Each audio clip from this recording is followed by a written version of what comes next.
les gars, Toulouse-Lyon, victoire lyonnaise 2-1. Sage pas content des remplaçants qui pouvaient marquer des points cet après-midi. Écoutez-le, c'était en conférence de presse. On a réussi à gagner un match en souffrant, mais en produisant pas grand-chose. Donc c'est positif malgré tout, puisque c'est le genre de choses qu'on doit être capable aussi de générer dans des scénarios qui se produisent de cette manière. Mais pour autant, la performance n'est pas à la hauteur de ce qu'on est capable.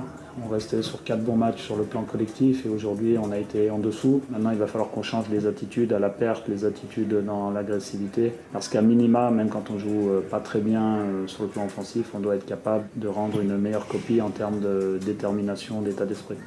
8 joueurs dans la rotation aujourd'hui. 8 gars qui n'ont pas débuté cette semaine en Ligue Europa. Est-ce que d'abord, avant qu'on évoque certains cas individuels, notamment Wilfried Zaha, entre autres, ou Miko Tadze, il y a un vrai parallèle, c'est vrai, avec Wai à faire. Est-ce que vous trouvez ça, Damien, justifié de changer quasiment toute ton équipe alors qu'on est en début de saison, on est fin septembre, les gars n'ont pas non plus 25 matchs dans les jambes?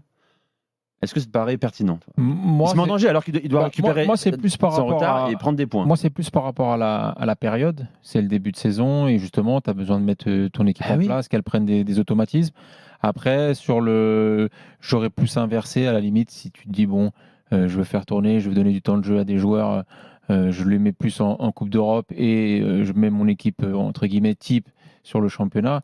Ça m'aurait paru peut-être plus logique là qu'il fasse là à ce moment-là. Après, moi, ce qui me dérange dans sa conf de presse, c'est qu'il fustige vraiment l'état d'esprit. Et on en a parlé déjà ici. L'état d'esprit dans le vestiaire lyonnais, il est pas bon depuis le début de saison et c'est un gros problème. Et est-ce que Pierre Sage, aujourd'hui, il a vraiment la main sur ça? C'est la grande question. Il a fait l'année dernière quelque chose d'extraordinaire et je pense que c'est un bon entraîneur. Maintenant, en termes de management, son vestiaire qu'il a là aujourd'hui est très très compliqué. On ne parle pas du cas de Lopez qui est resté et qui ne joue jamais.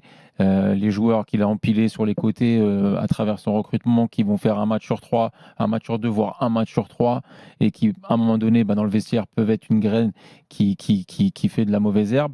Donc, voilà, c'est plus là-dessus que je me questionne par rapport à Pierre Sage et sa conf de presse vient confirmer un petit peu le ressenti que j'avais sur ce groupe.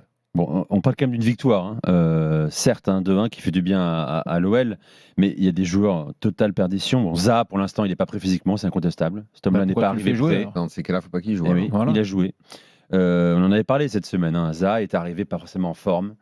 Il a un peu zappé la visite médicale en fait, le garçon. Oui, voilà, il zappe le docteur s'il veut, mais de toute façon, l'année dernière, je ne joue pas des masses, il était remplaçant.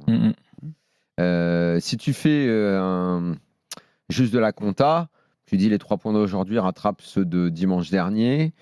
Tu te dis que tu as gagné cette semaine en Coupe d'Europe et t'enchaînes avec une victoire. Moi, j'avais dit après l'OM, il faut 2 victoires. Les 2 victoires, elles sont là. Mais est-ce que tu es beaucoup plus avancé que ça sur ce que Sage va faire de son groupe, sur qui se détache, sur les problèmes des individualités et le vestiaire, son état, comme vient de le dire Damien? Ça, je ne suis pas certain qu'il est beaucoup plus avancé par rapport à ça. Qu'il ait fait beaucoup de changements, à la limite, ça ne me choque pas. Puisque comme on n'arrête pas de dire que son effectif, il ne sait pas trop où il va avec, bon, ok, de toute façon, il va bien, comme il a trop de joueurs, il va bien falloir qu'il les concerne. Ce qui est emmerdant, c'est que jeudi, tu fais plutôt un bon match. Ah oui, c'est ça. Tu changes, ça veut dire que ceux que tu as mis, en gros, te chient dans la colle parce qu'ils ne sont pas au niveau des autres de jeudi, quoi. Donc, pourquoi vous vous êtes pas bougé? Pourquoi vous avez ces attitudes-là? Vous n'êtes pas capable de sortir un gros match? Ils se font bousculer par Toulouse. Après, le match s'est équilibré. Honnêtement, ils peuvent perdre. J'allais dire, ils peuvent gagner. Je ne suis pas sûr qu'ils peuvent réellement gagner, même s'ils vont le gagner. On va dire qu'un match nul aurait été un petit peu plus logique. Ils égalisent avec un coup de bol. Vraiment, de ce côté-là, ils compensent un peu leur réussite de la semaine dernière. Mais dans le jeu, il ne se passe pas grand-chose. Pour moi, Sage, il est ressorti avec de l'agacement et des points d'interrogation. Pas grand-chose qui avance dans le groupe à l'OL, dans la façon de faire.